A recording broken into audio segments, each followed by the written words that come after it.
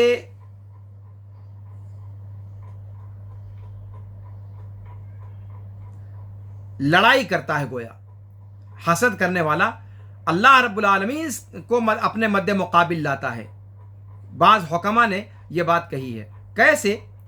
کہتے ہیں کہ سب سے پہلی بات تو یہ کہ اللہ کی دی ہوئی کسی پر کوئی نعمت ہے اس کو اس نے ناپسند کیا اس اعتبار سے، اور دوسری بات یہ کہ اللہ نے اسے جو دے رکھا ہے وہ اس سے ناخوش ہے، اس اعتبار سے وہ اللہ رب العالمین کے سامنے اپنے آپ کو لا رہا ہے۔ تیسرے نمبر پہ اللہ رب العالمین کے جو افعال ہیں وہ اس پر گویا اعتراض کر رہا ہے۔ اللہ رب العالمین جسے چاہے دے دے، جسے چاہے نہ دے، تو وہ اللہ رب العالمین کے فضل میں بخیلی کا ارتکاب کرنا چاہتا ہے۔ تیسرا یہ، چوتھا یہ کہ اللہ رب العالمین کے نیکوکار بندوں کا ساتھ چھوڑ دیتا ہے اور انہیں وہ رسوا کرنا چاہتا ہے اور ان کی نعمتوں کو وہ ختم کرنا چاہتا ہے۔ اور پانچویں چیز یہ کہ وہ اپنے دشمن ابلیس کی مدد کر رہا ہوتا ہے اپنے حسد کے ذریعے سے۔ تو گویا یہ 5 طریقے ہیں یا 5 وجہیں ہیں جن سے حسد کرنے والا در حقیقت اللہ رب العالمین کو للکار رہا ہوتا ہے۔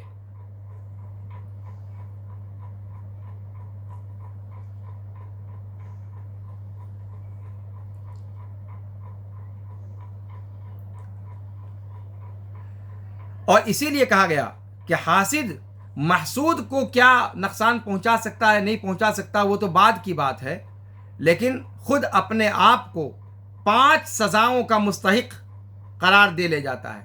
5 سزائیں اس کو لگ جاتی ہیں، حسد جیسے ہی شروع کرتا ہے ویسے ہی 5 عذاب اس کے اوپر مسلط ہو جاتا ہے حسد شروع کرنے کے وقت ہی۔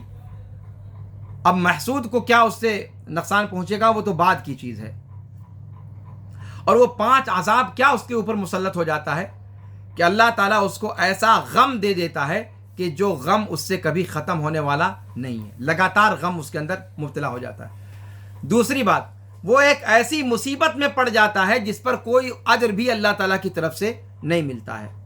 تیسری بات، وہ قابل عیب حالت میں ہوتا ہے، مذموم حالت میں ہوتا ہے جس کی تعریف نہیں کی جا سکتی۔ چوتھے نمبر پہ اپنے رب پر وہ ناراض ہوتا ہے، اور 5ویں نمبر پہ اس پر توفیق کے دروازے اللہ تعالیٰ بند کر دیتا ہے۔ یہ اللہ رب العالمین کی طرف سے حاسد کے اوپر 5 سزائیں ہیں جو اللہ تعالیٰ حسد کرنے والے کو اسی دنیا میں حسد کرنے کے وقت دے دیتا ہے۔ محسود کو جس سے حسد کر رہا ہے اس کو کیا لاحق ہوتا ہے نہیں لاحق ہوتا ہے وہ تو بعد کی چیز ہے۔